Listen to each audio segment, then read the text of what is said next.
اس ہفتے میں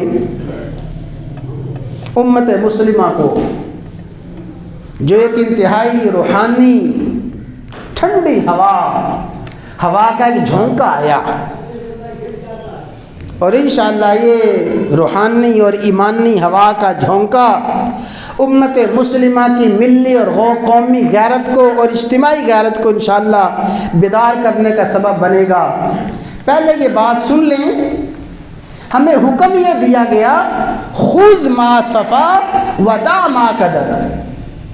کسی بھی معاملے میں جو صاف ستھری بات ہے اس کو لے لو، کسی بھی پہلو میں جو قابل تعریف چیز ہے اس کی تعریف کرو، اگر اس میں کوئی گندگی ہے اس کو چھوڑ دو۔ خذ ما صفا ودع ما قدر، صاف چیز کو لے لو اور گندگی کو چھوڑ دو۔ اس اصول کو سامنے رکھ کے میری بات کو توجہ کے ساتھ سماعت فرمائیں۔ ہمارے برادر اسلامی ملک میں قطر میں اس ہفتے عالمی فٹ بال کا میچ شروع ہوا، ورلڈ کپ کا میچ شروع ہوا، اور قطر کی حکومت پوری دنیا کے لیے اس کے میزبان بنی۔ پوری دنیا سے ٹیمیں قطر میں پہنچی اور انہوں نے قطر کا رخ کیا۔ پوری دنیا سے جہاز بھر بھر کے لاکھوں کی تعداد میں انسان وہاں پہ پہنچے ہیں، مسلمان پہنچے، غیر مسلم پہنچے، مسلمانوں کی ٹیمیں پہنچی، غیر مسلموں کی ٹیمیں پہنچی۔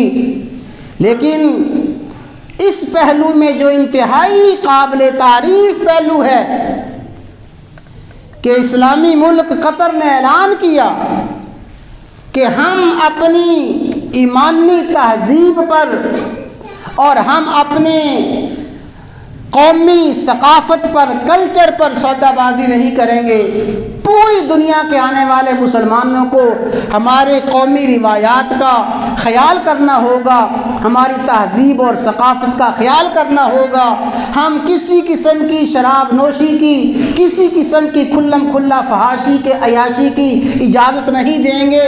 قطر حکومت نے اعلان بھی کیا، اور پھر یہ واحد موقع تھا اور پہلا موقع ہے کہ اس موقع پہ اس میچ کی تقریبات کے آغاز میں قرآن کریم کی وہ آیت پڑھ کے قرآن کریم کی آیت پڑھ کے پوری امت مسلمہ کو بھی دعوت دی گئی، پوری انسانیت کو بھی سبق دیا گیا۔ یا ایھا الناس انا خلقناکم من ذکر و انثی وجعلناکم شعوبا وقبائل لتعارفوا ان اکرمکم عند اللہ اتقاکم۔ اس آیت کریمہ کی تلاوت سے اس میچ کی تقریبات کا آغاز کیا گیا، اور اس سے بڑی خوشی کی کیا بات ہے، اور کتنی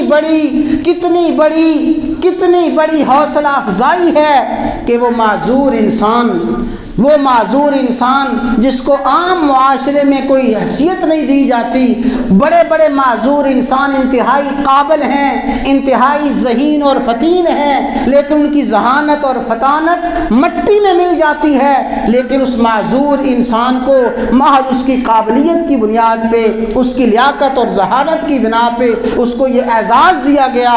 اس کی زبانی قرآن کریم کی اس آیت کی تلاوت کروائی گئی اور تقریبات کا آغاز ہوا۔ آج بھی آپ میڈیا دیکھ لیں، میڈیا میں آپ کو نظر آئے گا کہ اس اسٹیڈیم میں اذان کے وقت میں اذان کی آواز گونجتی ہے، اس اسٹیڈیم میں نماز با جماعت ہو رہی ہے، اس اسٹیڈیم میں ننگی عورتوں کو چادریں پہنائی جاتی ہیں، اور اس اسٹیڈیم میں اسلام کی دعوت دی جاتی ہے، کلمے کی دعوت دی جاتی ہے، اسلام کی تبلیغ کی جاتی ہے۔ یہ قطر کا وہ قابل فخر قدم ہے۔ پوری امت مسلمہ کی طرف سے قطر نے اس موقع پہ فرض کفایہ ادا کیا ہے، اور پوری امت مسلمہ کے ذمہ لازم ہے اس کے اس قدم کی تحسین کی جائے، اس کو مبارکباد دی جائے، اور ان کے حق میں کلمہ خیر کہا جائے۔ آج یہ قطر کا اسٹیڈیم ہے، اور یہ وہ جگہ ہے جہاں پہ کھلم کھلا سجدے کیے جا رہے ہیں، سجدہ شکر ہے، فتح کے موقع پہ، کامیابی کے موقع پہ سجدے کیے جا رہے ہیں۔ یہ قطر نے ایسے موقع پہ جو قدم اٹھایا ہے، پوری امت مسلمہ کا سر فخر سے بلند کر دیا ہے۔